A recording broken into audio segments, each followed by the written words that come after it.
Do I have everybody's attention now? La chaîne où on parle catch, aujourd'hui review de NXT du 20 avril 2021.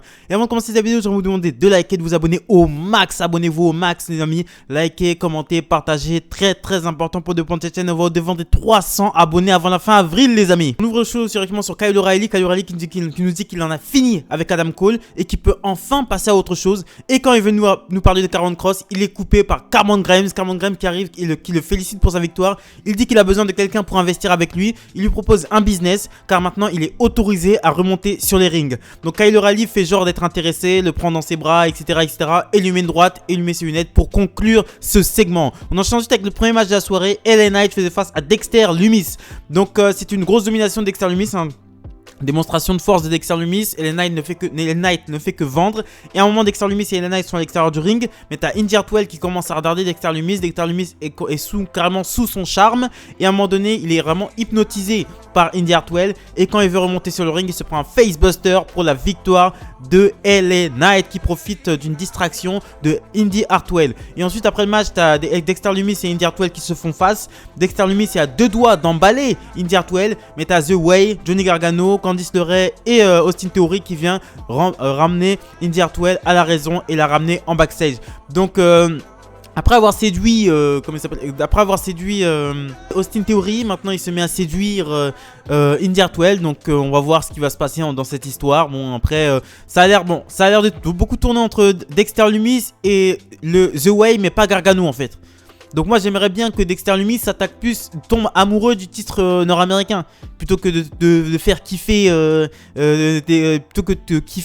Austin Theory et Indy Hartwell. J'aimerais bien qu'il kiffe le titre nord-américain un petit peu, non? Ce serait un petit peu plus sympathique quoi. Dans un cadre de catch, c'est mieux de kiffer les ceintures plutôt que de kiffer des mecs ou des meufs quoi. On enchaîne ensuite avec les Young vétérans qui faisaient face à Breezango. Donc Zach Gibson fait une promo d'avant-match. Il demande à MSK de regarder ce match et de prendre des notes. Donc c'est un très bon échange qui se finit par une victoire des Young vétérans avec un Ticket to Maim sur Tyler Breeze. Grizzly Young vétérans, c'est mon équipe préférée. Et j'espère qu'ils vont devenir champion par équipe. C'est vraiment mon équipe préférée. Zach Gibson au micro, je trouve vraiment fantastique.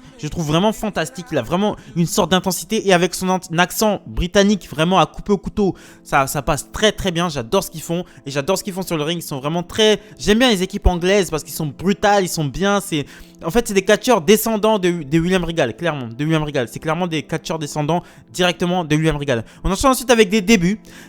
Sarah fait ses débuts contre Zoey Stark. Donc Zoey Stark, c'est une catcheuse qui est arrivée il n'y a pas très longtemps non plus, qui a eu sa première victoire face à Toni Storm à Stand and Deliver. Donc c'était une grosse domination de Zoey Stark. Mais c'est une victoire quand même de Sarah avec une T-bone suplex. Et ensuite après le match, les deux femmes se serrent la main et se prennent dans les bras. Donc sont bonnes... même dans la défaite, Zoey Stark est bonne perdante. Et ensuite quand Zoey Stark remonte le stage, elle se fait attaquer par Toni Storm. Toni Storm qui s'est fait battre par Zoey Stark du côté de Stand and Delivered. Donc Toni Storm vient attaquer Zoey Stark. Et ensuite à Sarah qui vient voir comment vient essayer de poursuivre Toni Storm. Et Toni Storm retourne en backstage. On enchaîne ensuite avec un match pour le Cruiserweight Championships. Kushida défendait son titre contre Orne Lorcan. Enfin les amis, Enfin Kushida a une nouvelle tenue. Putain, enfin il a une nouvelle tenue. En fait ils lui ont mis, bon il a la même tenue que la semaine dernière. Parce que la semaine dernière ça faisait vraiment tasse-paix avec les chaussures et tout, c'était pas possible. Donc ils ont remédié à ça. Ils ont mis des genres du tape sur les pieds. Vous savez comme les combattants du UFC là. Tu sais genre les orteils sont à l'air. Et il y a juste limite que la plante des pieds qui est prise sous du tape un peu. Donc c'était très bien. Ça fait un petit peu plus combattant MMA. Ça fait sérieux. Voilà. Et je crois qu'il arrive maintenant sans son anorak de Retour vers le futur là. Donc c'est très bien. Bon échange. Échange très technique comme on pouvait s'y attendre entre ces deux catcheurs, qui se conclut par la victoire de Kushida avec une clé de bras qui fait abandonner Orne Lorcan. Donc Kushida qui conserve son titre et qui consolide son règne quoi. Donc après le match, t'as Santos Escobar qui arrive. Kushida regarde Santos Escobar, mais c'était une diversion pour que Legado del Fantasma, Raul Mendoza et Joaquin Wilde l'attaquent par derrière. Donc c'est une attaque à 3 sur lui, mais c'est MSK, les champions par équipe, qui viennent faire des saves et qui viennent sauver Kushida et dégager Legado del Fantasma des abords du ring. On enchaîne ensuite avec Imperium contre Ever Rise. Donc Imperium qui est accompagné de Alexander Wolf.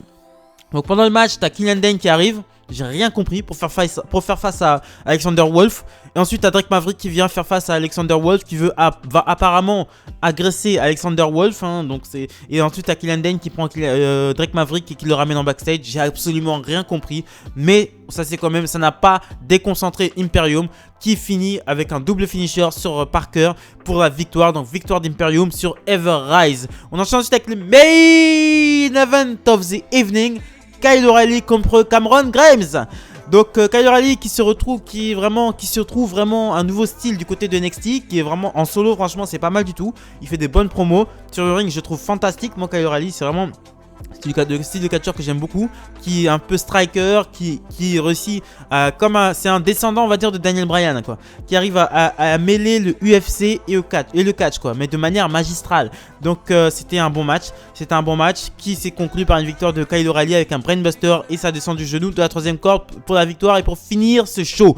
Donc c'était un show, c'était pas le show de l'année, hein, il n'y avait pas de champion, il y avait que le champion Cruiserweight qui était là, que Johnny Gargano n'a rien fait. Il a fait qu'une apparition et il commence à être de plus en plus secondaire, Johnny Gargano. C'est ça que j'ai capté.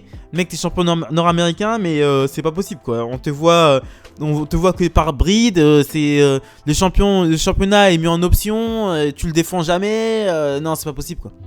Il n'y a jamais de storyline autour de ton titre, alors que c'est le second titre le plus important du côté de NXT, et c'est un titre vraiment qui a une histoire. Il y a vraiment eu que des champions qui se battaient pour ce titre, pour le coup. Donc Johnny Gargano, il serait temps peut-être d'aller voir Triple H pour demander un petit peu plus de temps d'antenne. Et Karrion Kross n'était pas là, la semaine dernière il a fait une petite promo. Bon, ok, c'est le champion, voilà, je vais pas dire grand chose. Kushida était là pour nous faire plaisir avec son titre Cruiserweight. Kushida en tant que champion Cruiserweight, c'est parfait. C'est vraiment parfait, le titre lui va ravir. En plus, ils lui ont mis une nouvelle tenue. Juste changer sa musique parce que sa musique, je la supporte pas et ça sera parfait. Donc voilà, c'est ce que je pensais du NXT du 20 avril 2021. Et les gars, faites-moi plaisir. Abonnez-vous, appuyez sur le bouton abonnez-vous, likez, commentez, partagez. Extrêmement important pour de chaîne. On va devant des 300 abonnés avant la fin avril, les amis.